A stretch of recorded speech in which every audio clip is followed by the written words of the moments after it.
Testing, testing, testing. The process, yeah, for sure. I trust the process all the time. So let's start the setup. Bora, Bora. Bora. Hi. Hey, man. What's up? I'm good. I'm good. So, can you introduce yourself?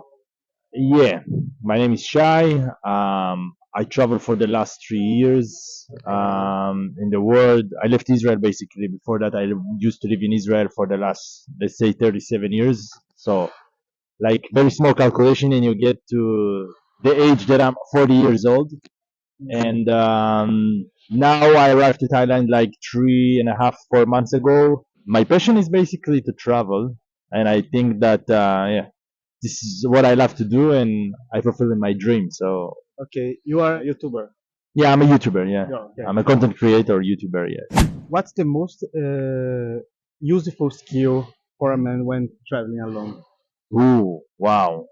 I think we just spoke before we opened the camera about trusting the process, and surrender, and being able to adapt really fast. When you travel alone, you also are forced to create connections. Something that I see that people that travels in groups, Mhm. they sometimes, because of the dynamic group, they don't make that effort. And I think it's really a big part of the process of the travel is to create connections. In my opinion, all our existence is about creating connections. So I think when you are traveling, you take it to the extreme. What kind of connections? Connections with people. It can be romantic connections. It can be friendships. It can be some people that will stay with you all your life. Mhm. Sometimes I think like what I was really into is creating families everywhere I go, and it consists out of very good friends that you can trust, and they show you around, and they're really into help you. So for me, family can be everywhere. Okay, nice. You talk romantic connections. So, when you go a date with someone, uh, who pay the bills? Wow, that's a very good question. Um, Most of the time, I pay the bills. Let's say, like, if I take it in percentages, it's like 80, 85% I pay. Sometimes the woman wants to pay. Mhm. And I think like learning about masculine and feminine energy. If she's really insisting about paying the bill, I let her pay the bill. Sometimes it's okay if it's like 15 to 20% that the women pay. It's okay. Like You feel comfortable when the woman pay? in the past, no. Today, after learning those energies, yeah, I can let my woman be in her masculine. Sometimes it's okay. Like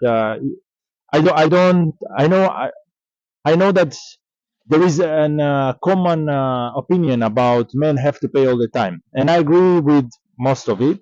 But I say also sometimes we need to be able to receive, and I think a lot of people know how to give, but when it comes to receiving, a lot of them no, no, no. But what you are doing basically by not receiving, you are blocking the other person from giving. Mhm. So we need to allow them also sometimes to give, you know.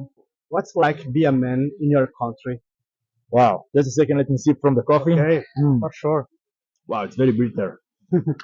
What is kind like to be a man in my country? Yeah. I think my country in general is very tough.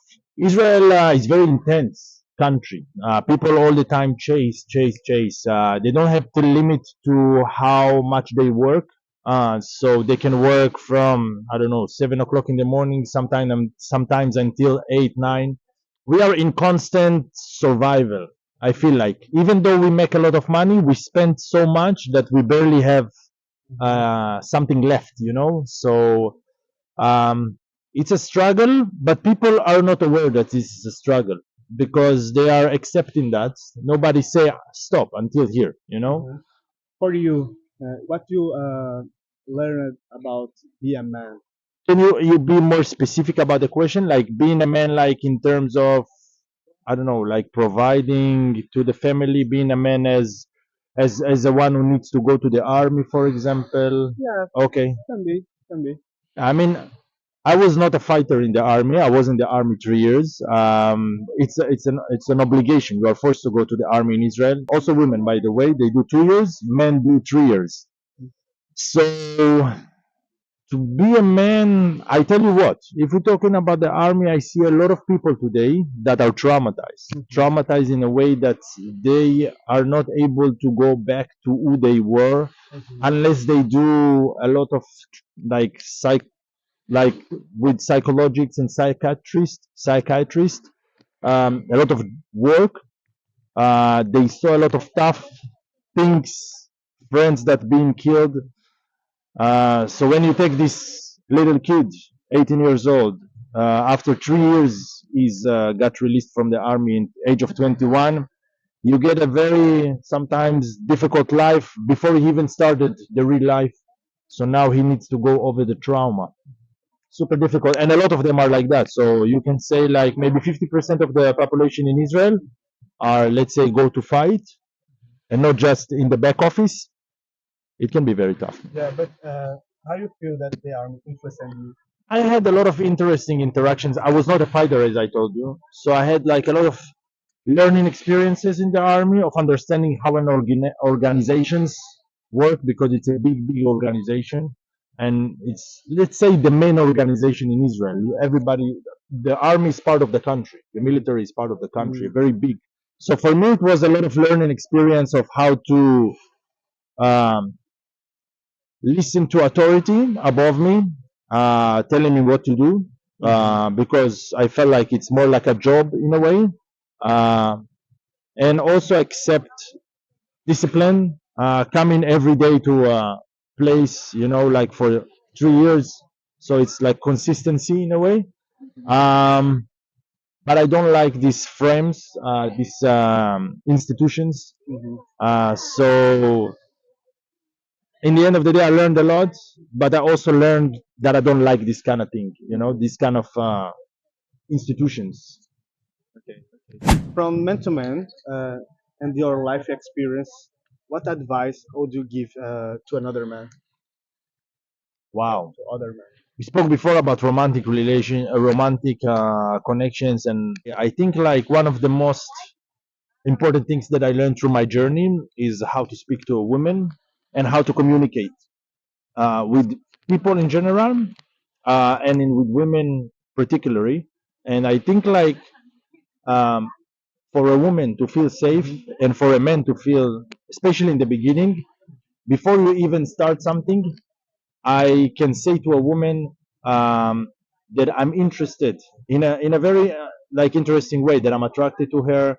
So I will stop guessing like if the woman interested in me or not.